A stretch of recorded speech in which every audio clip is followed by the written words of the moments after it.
الرحمن الرحیم۔ صحیح بخاری حدیث نمبر 462۔ سعید بن ابی سعید مقبری نے حضرت ابو ہریرہ رضی اللہ تعالی عنہ سے سنا کہ رسول اللہ صلی اللہ علیہ وسلم نے کچھ سوار نجد کی طرف بھیجے جو تعداد میں 30 تھے۔ یہ لوگ بنو حنیفہ کے ایک شخص کو جس کا نام ثمامہ بن اسال تھا پکڑ کر لائے۔ انہوں نے اسے مسجد کے ایک ستون سے باندھ دیا۔ پھر رسول اللہ صلی اللہ علیہ وسلم تشریف لائے اور تیسرے روز ثمامہ کی نیک طبیعت دیکھ کر آپ نے فرمایا کہ ثمامہ کو چھوڑ دو۔ رہائی کے بعد وہ مسجد نبوی سے قریب ایک کھجور کے باغ تک گئے اور وہاں غسل کیا۔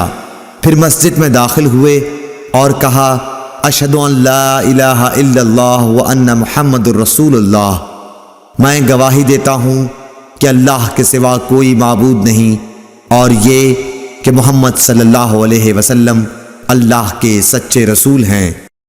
اللهم صل على محمد وعلى آل محمد كما صليت على إبراهيم وعلى آل إبراهيم إنك حميد مجيد اللهم بارك على محمد وعلى آل محمد كما باركت على